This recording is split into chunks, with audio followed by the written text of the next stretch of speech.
Hey guys, welcome back to another episode of the Music Den. I'm your host Armando Venditti. Hoping you guys are having a great day. And above all else, that you're indeed looking after yourselves and one another. We are back, ladies and gentlemen, with another segment of Going for the One, where we are looking at our favorite debut albums, all for the month of September. And Sagosh is up next with his next pick. Thanks, Armando. This time we're looking at the debut album from Television, 1977's Marquee Moon. Television were part of the New York punk scene, most notably alongside bands like Blondie and Talking Heads, who got their start at the CBGB Club. And I would place them somewhere right between Blondie and Talking Heads because they're far more interesting and complex than Blondie, and a little less eccentric and freak out than Talking Heads. So they're somewhere in the middle. There's an interesting story about how they started out. They formed in 1973 and they spent a couple of years gigging around, and then they released a single that was so out there that they released it not to get radio airplay or not to get noticed, but just as a statement. And this single spread out over two sides. It had like part one and part two.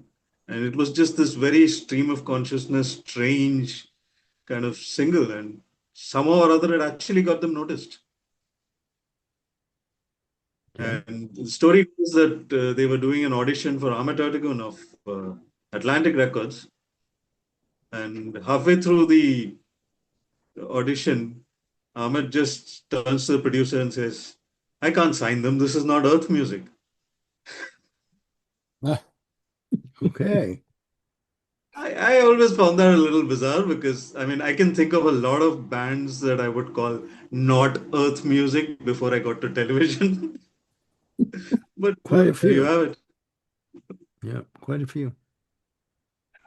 Eventually they got a record deal with Elektra, which was right up Tom Verlaine's alley because he was a big fan of both Love and the Doors. So they were more Mhm. than happy to be with Elektra.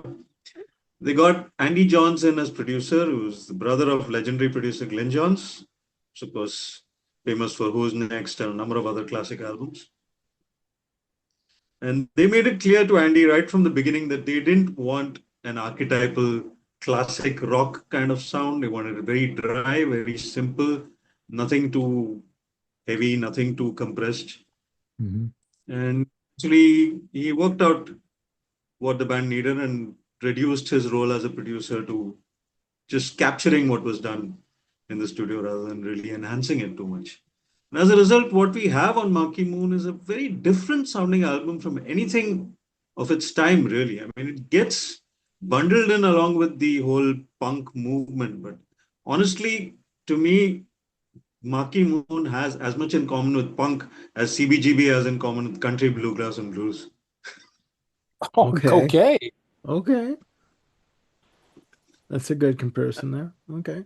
Any sort of concession you can make towards anything remotely punk is maybe Tom Verlaine's very raw and sneery kind of vocal delivery. And the first little bit of See No Evil, the opening track, which starts with a little, the first line, which Tom is just snarling out, what I want now. And that's as punk as it gets. And it ends there. The rest of it is far more sophisticated, far more intricate, far more literate, I would say. And the way, especially that they approach the recording and the guitars and even the rhythm section is Billy Fika on drums and Fred Smith on the bass, and they are so tight. It is a sight to behold. I mean, there's just some excellent grooves on this one. And then the famous legendary guitar interplay between Tom Verlaine and Richard Lloyd. That is something that has to be experienced. It's really unlike any record you would have heard. I mean, we've all heard twin guitar records in the classic rock sense, but this is something else. This comes from a different place. It doesn't seem to draw on any particular style. It just creates something fresh and new all of its own. And this is observed all through the guitar solos on Marquee Moon, and especially since their approaches are so completely divergent. Richard Lloyd, I'm told, was a very precise kind of guitarist who liked to compose and notate his guitar solos. And Tom Verlaine was just the opposite, who just went completely with an improvisational feel and did whatever he was feeling at that particular moment. In fact, Richard Lloyd's guitar solos are supposed to have been so precise that he was able to even double track them, which is pretty Okay. insane if you think. Yeah. Okay. But yeah, their guitar sound is what makes this album so special. And of course, lyrically, it is definitely not classic rock zone. It is not really punk zone. It doesn't, I mean, See No Evil may say, I understand all destructive urges, but they aren't really looking to rip everything out and start again. It's somewhere in the middle. It's more, I would say it's more of art rock really than punk or new Mm-hmm. wave or just like that. There's an artistic sense to it. I mean, Tom Verlaine is obviously steeped in literature and the whole artistic movement, and it clearly shows in his songwriting. Okay. The highlight here, of course, is the epic 10-minute title track, which has this stunning imagery right from the word go. I mean, the first line is, "I remember when the darkness doubled. I recall when lightning struck itself." And the pretty powerful lines for a song. And then it just goes into this crazy jam of uh, some kind of modal improvisation that just rises and builds up bit by bit by bit, and it gets to this crescendo, then breaks down, and then the song starts again. It just gives you a totally different kind of trip to anything that's out there. Hmm. And every song is a highlight. I can't really pick one here. Every song has its own space, its own, special reason for being there. And it's a stone cold classic from beginning to end. I can see no flaws in this album whatsoever. And perhaps the only reason it didn't really become as big as it should have is because, like I said, it doesn't seem to really fit in any one slot. And I think 77 was a time when everybody was too obsessed with fitting in slots. You were either this side or that side. You were either prog or punk or folk or whatever it was. And Disco. something as this Disco, didn't yeah. really, work for that time. It's very unfortunate because the amount of talent on display here, they should have really been much, much bigger. In the end, they only put out one other album in their original period. They had a brief reunion in 1993 for a self-titled album, which is okay. But it's not really in the same zone. The second LP, Adventure, does come close, but again, Marquee Moon is a zone all of its own. It's Yeah, been in Veen. time, I think. There was a reissue, that's the one I have, I think around 2003, probably a 25th anniversary reissue on Rhino Records, which adds the original, indie single that they issued, Little Johnny Jewel, plus a few alternate takes, and some nice liner notes which give you an insight into what the band were all about.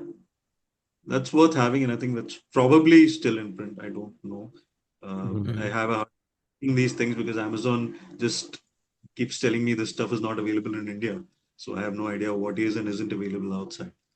But yeah, that's probably the one to get, or if there's a better one out there, a deluxe edition or something, probably worth it.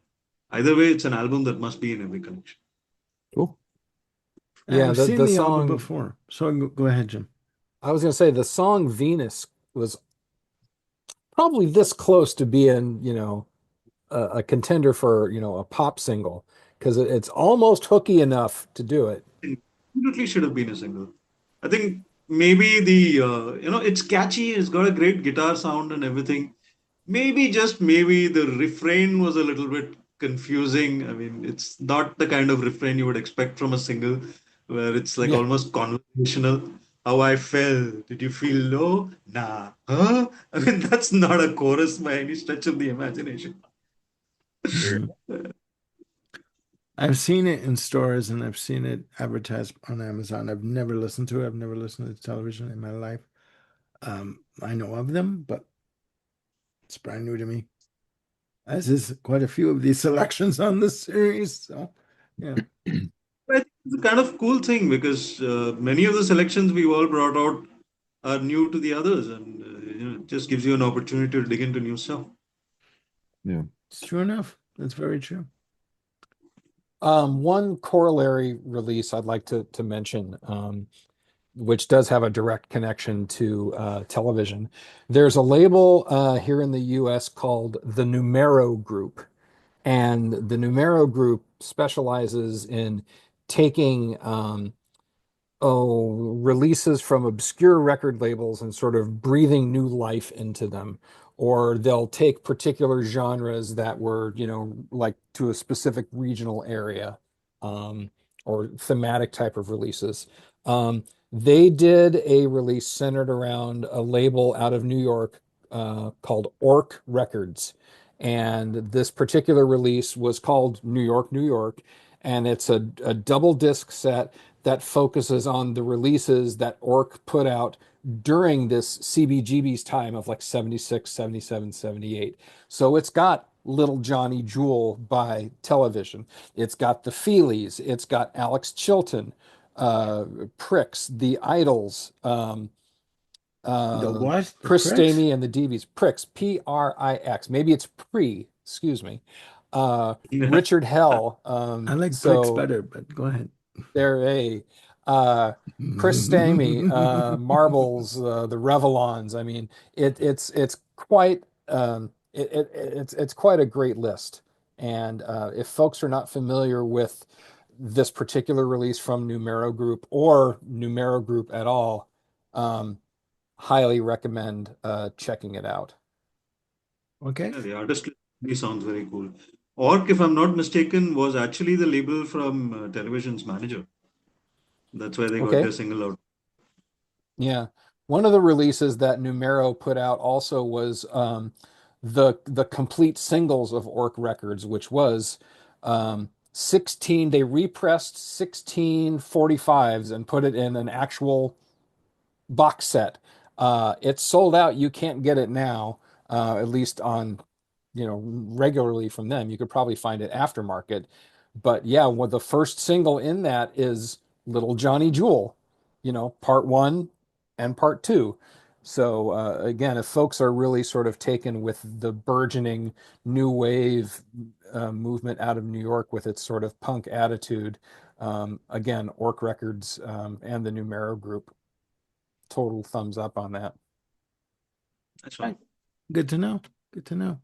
Okay, ladies and gentlemen, another episode of Going for the One in the books. Please again put down the comments below on Marquee Moon or Marquee Moon, depending on how you pronounce it. Ken and Jim from Television. And again, any inside joke, ladies and gentlemen, any albums that you believe that are your favorite debut albums that maybe we should check out ourselves. Again, we don't know everything about music. We're just bringing you what we know and what we like. And hopefully you'll discover something new. And hopefully you can help us discover something new. So for Jim, Ken, and Sagosh, I'm Armando, signing off for now. Again, please click like and subscribe and hit the notification bell to keep yourselves on top of any new content we got coming up. All right, we'll see you soon with another episode of Going for the One. Bye for now.